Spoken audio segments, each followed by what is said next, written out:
Hello दोस्तों, welcome back to your channel easy learning. देखो यार, पिछले वीडियो में हमने सीखा था कि प्लेन मिरर से किस तरीके से इमेज का फॉर्मेशन होता है ना। देखो, प्लेन मिरर के सामने कभी भी कोई ऑब्जेक्ट आता है तो उसकी जो इमेज बनती है वो सेम साइज़ की होती है और हमेशा सीधी इमेज बनती है ना। वो इन्वर्टेड नहीं होती और हमेशा वर्चुअल इमेज बनती है। अब देखो, ये वर्चुअल और रियल इमेज का जो कॉन्सेप्ट है ये हमने अपनी पिछली वीडियो में देखा था क्या होता है। अगर इन चीज़ों से रिलेटेड कोई भी डाउट अभी आपके दिमाग में रहता है तो आप एक बार पिछली वीडियो को जाके विज़िट कर सकते हैं। मैं यहाँ पे पिन में लगा दूंगा उसका लिंक, ठीक है। तो अब देखो, हम स्टार्ट करने वाले हैं कॉन्वेक्स मिरर और कॉन्केव मिरर से इमेज का फॉर्मेशन कैसे होता है। तो देखो, सबसे पहले रे डायग्राम स्टार्ट करने से पहले हम रियल लाइफ के एग्जाम्पल देख लेते हैं। एक देखो, ये अंकल जी हैं, ये कॉन्केव मिरर के सामने खड़े हुए हैं। तो जब ये कॉन्केव मिरर के बहुत पास खड़े हुए हैं तो आपने नोटिस किया कि इनका जो फेस का साइज़ है वो मिरर के अंदर बड़ा दिख रहा है, यानी इनकी जो इमेज है वो इनकी ऑब्जेक्ट के साइज़ से बड़ी दिख रही है और सीधी दिख रही है ना। अब इन्होंने अंकल जी ने क्या किया, धीरे धीरे पीछे आना स्टार्ट किया।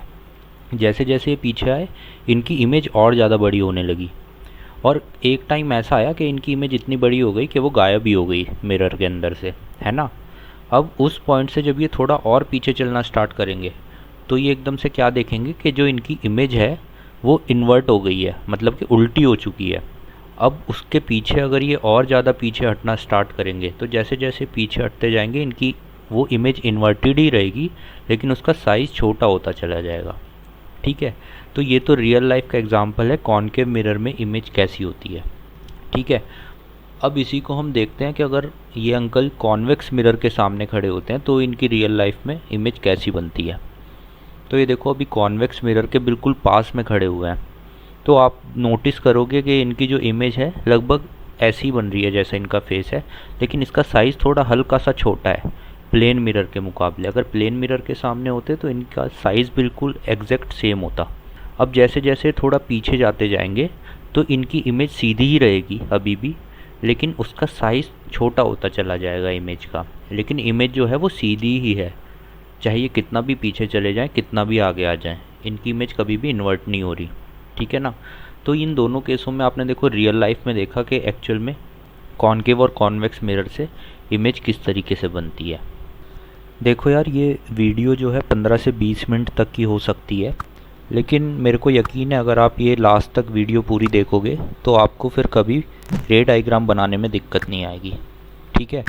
तो रे डायग्राम बनाने से पहले एक बार हम दोबारा से वो 4 पॉइंट रिवाइज़ कर लेते हैं जो हमने पिछली वीडियो में भी देखा था।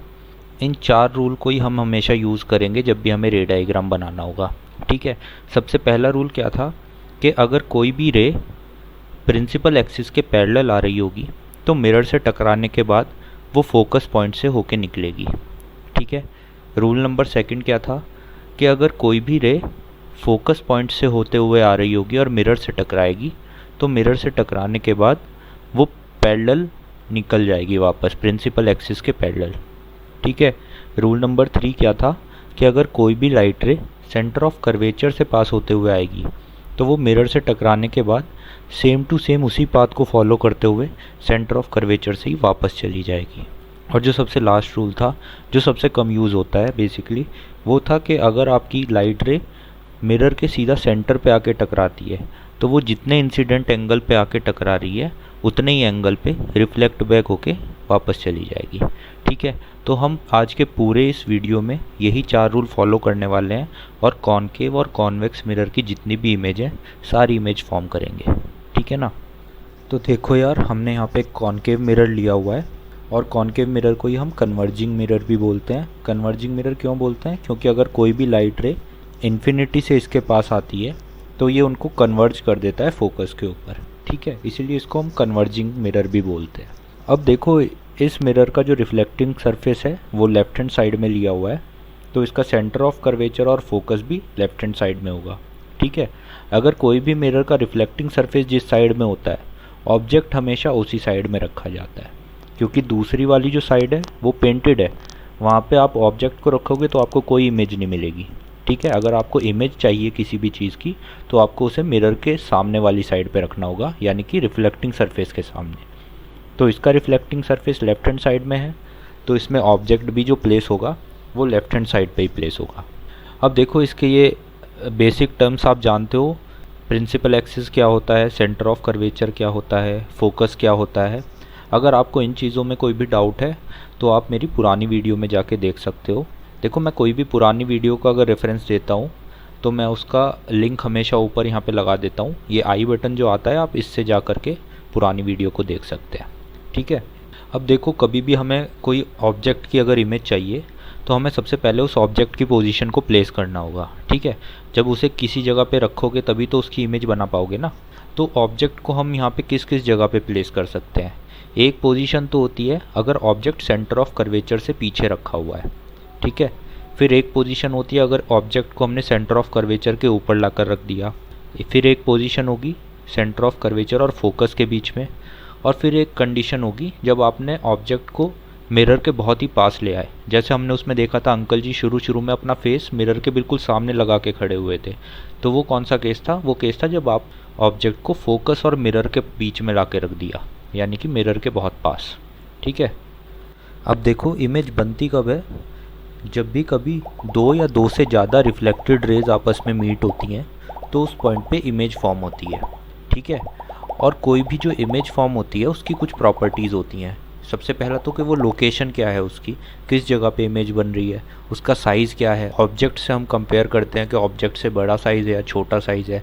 ओरिएंटेशन बोले तो कि वो इरेक्ट है या फिर इन्वर्टेड है, सीधी इमेज बन रही है कि उल्टी बन रही है। और टाइप हो गया कि वो रियल इमेज है या फिर वर्चुअल इमेज है।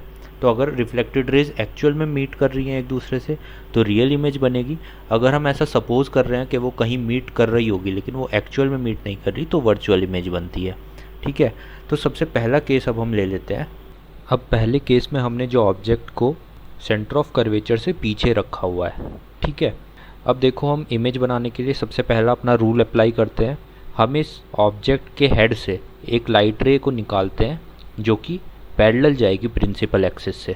और कोई भी लाइट रे अगर पैरेलल जा रही है प्रिंसिपल एक्सिस से तो वो आपके कॉनकेव मिरर पे टकराने के बाद फोकस से पास होगी, ठीक है। तो एक लाइट रे तो ये मिल गई हमको। अब अगर हमको एक और रिफ्लेक्टेड लाइट रे मिल जाए जो इससे टकरा जाए तो जहाँ पे भी वो टकराएगी हमें इमेज मिल जाएगी। तो हम एक दूसरी लाइट रे निकालते हैं, वो इसके हेड से हम निकालते हैं जो कि इसके हेड से निकलते हुए फोकस से जाए। अब दूसरा रूल यहाँ पे हम लगाएंगे। दूसरे रूल में क्या था कि अगर फोकस से निकल के कोई भी लाइट रे जा रही है तो वो कॉनकेव मिरर से टकराने के बाद प्रिंसिपल एक्सिस के पैरेलल निकल जाएगी वापस, है ना। तो अब देखो ये जो रिफ्लेक्ट बैक होने के बाद जो दो रे वापस निकल रही हैं वो कहाँ पे टकरा रही है, उस पॉइंट को हमें देखना है। अब ये देखो नीचे सेंटर ऑफ कर्वेचर और फोकस के बीच में कहीं ये दोनों नीचे की तरफ टकरा रही हैं। अब उस पॉइंट पे इस ऑब्जेक्ट का हेड बन रहा होगा, मतलब कि हेड की जो इमेज है वो उस पॉइंट पे बन रही होगी जहाँ पे ये टकरा रही हैं। अब अगर हमें पूरी इमेज चाहिए तो हम इसको प्रिंसिपल एक्सिस से मिला देंगे तो हमको पूरी इमेज मिल जाएगी, ठीक है। अब देखो इस इमेज को अगर आप ऑब्जेक्ट से कंपेयर करोगे तो इसकी लोकेशन कहाँ पे बन रही है, लोकेशन है इसकी C और F के बीच में। और इसका जो साइज़ है, इसका साइज़ आप देखो ऑब्जेक्ट से थोड़ा छोटा है, ठीक है। और ये देखो इन्वर्टेड बन रही है, जो ऑब्जेक्ट है वो सीधा रखा हुआ था लेकिन इमेज आपकी उल्टी बन रही है ना। और ये रियल इमेज है। रियल इमेज क्यों है, क्योंकि एक्चुअल में जो रिफ्लेक्टेड रे है वो आपस में एक्चुअल में टकराई हैं। एक्चुअल में टकराने से अगर कोई इमेज बनती है तो वो रियल इमेज होती है, ठीक है। तो ये केस कौन सा था, ये वो वाला केस था जब अंकल जी कॉनकेव मिरर से बहुत पीछे चले गए थे, बहुत पीछे जाते जा रहे थे और उनकी इमेज आपने देखा था उल्टी बन रही थी और उसका साइज़ बहुत छोटा बन रहा था, याद आया। तो ये वही वाला केस है आपका, जब आप जो है सेंटर ऑफ कर्वेचर से बहुत पीछे खड़े हुए हो, ठीक है। अब इसके बाद देखो दूसरा केस देखते हैं। दूसरे केस में हमने क्या किया, ऑब्जेक्ट को सेंटर ऑफ कर्वेचर के ऊपर रख दिया। अभी भी हमें वही रूल फॉलो करने हैं। पहला रूल क्या था, हमने इसके हेड से एक लाइट रे निकाली जो प्रिंसिपल एक्सिस के पैरेलल है, वो टकराने के बाद फोकस से पास होते हुए जाएगी, पता ही है हमको। और फिर रूल नंबर 2 लगाएंगे, उसमें हम एक लाइट रे निकालेंगे जो कि फोकस से पास हो रही है, वो टकराने के बाद प्रिंसिपल एक्सिस के पैरेलल जाएगी। ठीक है। अब इन दोनों रिफ्लेक्टेड रे को हम देखते हैं कहाँ पे टकरा रही हैं, तो हम देखेंगे ये नीचे सेंटर ऑफ कर्वेचर के ऊपर ही टकरा रही हैं। ठीक है। अब उस पॉइंट से हम दोबारा से इमेज ड्रॉ करेंगे तो हमें पता चलेगा कि ये वाली जो इमेज ड्रॉ हो रही है इसका साइज़ एक्चुअल ऑब्जेक्ट के साइज़ से बिल्कुल सेम है। ठीक है। और ये इमेज भी जो है इन्वर्टेड है, ऑब्जेक्ट सीधा रखा हुआ था, इमेज अभी भी उल्टी बन रही है। और ये इमेज भी जो है रियल है क्योंकि इस बार भी रिफ्लेक्टेड रे एक्चुअल में एक दूसरे से टकरा रही हैं। तो ये वाला केस कौन सा था, जब अंकल जी अभी भी मिरर से काफ़ी दूर खड़े हुए हैं लेकिन सेंटर ऑफ कर्वेचर पे खड़े हुए हैं, तो उनका जो साइज़ उनको दिख रहा है वो सेम टू सेम दिख रहा है लेकिन उनकी इमेज उनको उल्टी दिखाई दे रही है। ठीक है। अब देखो जो तीसरा केस है इसमें हमने ऑब्जेक्ट को C और F के बीच में लाके प्लेस कर दिया है। ठीक है। अभी भी देखो हमें वही दोनों रूल फॉलो करने हैं। पहला रूल क्या था, हम एक पैरेलल रे निकालेंगे, वो टकराने के बाद फोकस से पास हो जाएगी। ठीक है।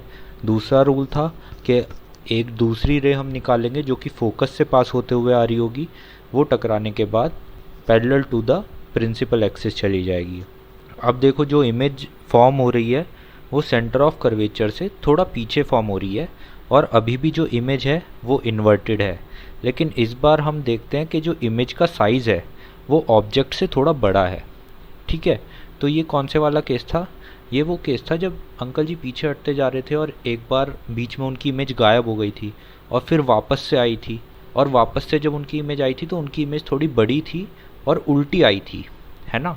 तो ये वो वाला केस था। तो अब इससे अगला केस जो था चौथा केस, उसमें क्या होता है, अगर हम ऑब्जेक्ट को फोकस के ऊपर प्लेस कर देते हैं तो भी हम यही रूल फॉलो करेंगे। पहली एक रे निकालेंगे जो टकराने के बाद फोकस से निकलेगी। अब देखो इसमें थोड़ा सा डिफरेंस है, इसमें दूसरी रे को हम फोकस से नहीं निकाल सकते क्योंकि इस बार ऑब्जेक्ट ही फोकस पे रखा हुआ है ना। तो फोकस से रे कैसे निकालोगे, तो इस बार हम रूल नंबर 2 को स्किप कर देते हैं, हम रूल नंबर 3 या फिर रूल नंबर 4 से इमेज बना सकते हैं। तो यहाँ पे हम रूल नंबर 4 को फॉलो कर लेते हैं, जिसमें हम क्या करते थे कि मिरर के सेंटर में एक लाइट रे आके टकराती थी और फिर जिस इंसिडेंस एंगल से आके वो टकरा रही है उतने ही रिफ्लेक्टेड एंगल से रिफ्लेक्ट बैक हो जाती है ना। तो हम जब वो रे बनाएंगे तो हम देखते हैं कि ये दोनों रिफ्लेक्टेड रे कहीं पे भी टकरा नहीं रही, ये एक दूसरे के पैरेलल चली जा रही हैं, है ना। अब अगर दोनों रिफ्लेक्टेड रे कहीं पे टकराएंगी नहीं तो इसका मतलब इमेज बनेगी नहीं। जब तक रिफ्लेक्टेड रे आपस में टकराएंगी नहीं तब तक इमेज फॉर्म नहीं हो सकती। ठीक है। तो इस केस में क्या होगा, आपको इमेज मिलेगी ही नहीं। तो ये कौन से वाला केस था, जब अंकल जी पीछे हटना स्टार्ट हुए थे और एक जगह पे आके उनकी इमेज गायब हो गई थी, है ना। ये वो वाला केस है। अब इससे नेक्स्ट केस क्या हो सकता है कि अगर हमने ऑब्जेक्ट को मिरर और फोकस के बीच में प्लेस कर दिया, यानी कि मिरर के बहुत ही करीब, तो उस टाइम पे हम कैसे इमेज फॉर्म करेंगे। सबसे पहला अपना रूल तो अप्लाई हो ही रहा है हर जगह पे, एक पैरेलल रे निकालेंगे जो टकराने के बाद फोकस से पास हो जाएगी। अब दूसरी रे के लिए हम चौथा रूल ही फॉलो कर लेते हैं, इस मिरर के सेंटर पे हम एक रे को लाके टकराते हैं एक इंसिडेंस एंगल पे, और उतने ही रिफ्लेक्टेड एंगल पे वो रे टकरा के वापस चली जाएगी। अब देखो ये जो दोनों रे जा रही हैं ये एक दूसरे से दूर होती चली जा रही हैं जैसे जैसे जा रही हैं, है ना। तो यानी कि ये डाइवर्जिंग रेज हैं। डाइवर्जिंग मतलब एक दूसरे से दूर होती जा रही हैं। ठीक है। कन्वर्जिंग मतलब एक दूसरे के पास आना। अब क्योंकि ये डाइवर्जिंग रेज हैं तो ये एक दूसरे से लेफ्ट हैंड साइड में कहीं टकराएंगी नहीं, तो हमें इमेज कैसे दिखाई देगी, हमें ऐसा लगेगा कि कहीं मिरर के पीछे से ये रे किसी एक पॉइंट से जनरेट होके आ रही होंगी, है ना, तभी एक दूसरे से दूर होती जा रही हैं। तो उस पॉइंट पे हमें इमेज दिखाई देगी। तो इस बार जो हमें इमेज दिखाई देगी वो वर्चुअल इमेज होगी क्योंकि वो एक्चुअल में रिफ्लेक्टेड रेज के टकराने से नहीं बन रही है। अब की बार हम ऐसा सपोज कर रहे हैं कि वहाँ से ये लाइट जो है रे आ रही है।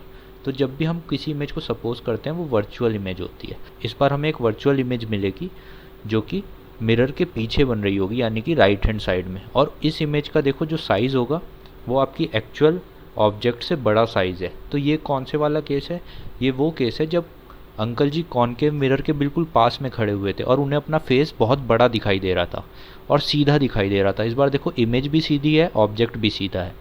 ठीक है। तो अब देखो अगर हम इन पांचों केस को एक साथ देखें अंकल जी की वीडियो के साथ तो हम आसानी से समझ सकते हैं क्या हो रहा है। जब सबसे पहले अंकल जी बिल्कुल मिरर के पास खड़े हुए थे तो वो केस था जब वो फोकस और मिरर के बीच में खड़े थे तो उनको अपनी इमेज बड़ी दिखाई दे रही थी, जो कि केस नंबर 5 है। फिर जैसे जैसे वो थोड़ा पीछे हटने शुरू हुए वो फोकस के ऊपर आ गए। जैसे वो फोकस के ऊपर आए उनकी जो इमेज है वो गायब हो गई, क्योंकि रिफ्लेक्टेड रेज आपस में मिलनी बंद हो गई। ठीक है, एक दूसरे के पैरेलल निकल गई। वो आपका केस नंबर 4 था। अब जैसे जैसे वो थोड़ा और पीछे आए, वो जैसे ही फोकस से थोड़ा पीछे आए सी और एफ के बीच में, तो उस टाइम पे उनकी जो इमेज है वो उल्टी बननी शुरू हो गई, लेकिन उसका साइज़ जो है अभी काफ़ी बड़ा दिख रहा था उनको। ठीक है, जैसे ही वो सेंटर ऑफ कर्वेचर पे आए उनकी इमेज अभी भी उल्टी दिख रही थी, लेकिन उनका जो साइज़ था इमेज का वो ऑब्जेक्ट के इक्वल हो गया। और जैसे जैसे वो और पीछे होते चले गए, अभी भी उनकी इमेज उल्टी बन रही है, लेकिन उनकी इमेज का साइज़ छोटा होता चले जाएगा जैसे जैसे वो दूर चले जाएंगे। ठीक है, तो अब ये कॉनकेव मिरर की आपने सारे केस देख लिए और आई होप कि आपको सभी अच्छे से समझ में आए होंगे। देखो, अगर कोई भी कहीं पे डाउट आता है तो आप बिल्कुल पूछ सकते हो। ठीक है, अब देखो रियल लाइफ में कॉनकेव मिरर यूज़ कहाँ पे होता है। आपने देखा होगा कई लोग जब शेविंग करते हैं तो शेविंग के लिए वो कॉनकेव मिरर यूज़ करते हैं, क्योंकि शेविंग करते टाइम आपका जो फेस होता है वो मिरर के काफ़ी पास में होता है। तो उस टाइम जो आपकी पोजीशन होती है वो फोकस और मिरर के बीच में होती है, तो आपको अपना फेस की जो इमेज है वो बड़ी दिखाई देती है, जिससे आपको शेविंग करने में आसानी होती है। ठीक है ना, तो वहाँ पे आप यूज़ कर सकते हो कॉनकेव मिरर को। अब देखो हम कॉन्वेक्स मिरर पे चलते हैं। अब कॉन्वेक्स मिरर में देखो, याद करो अंकल जी की जो इमेज थी वो बिल्कुल सीधी बन रही थी और उसका साइज़ थोड़ा छोटा था। अंकल जी कितना भी आगे आ रहे थे पीछे जा रहे थे उससे कुछ फ़र्क नहीं पड़ रहा था, सिर्फ साइज़ छोटा बड़ा हो रहा था, बाकी इमेज हमेशा एक जैसी बन रही थी, सीधी, है ना। तो यानी कि हमें ये बात तो समझ में आ जाती है कि कॉन्वेक्स मिरर में जितने भी केस होंगे, चाहे ऑब्जेक्ट को हम कहीं पे भी प्लेस कर लें, इमेज हमेशा एक जैसी बनती है, जैसे प्लेन मिरर में होता था, कुछ कुछ वैसे सही है ना।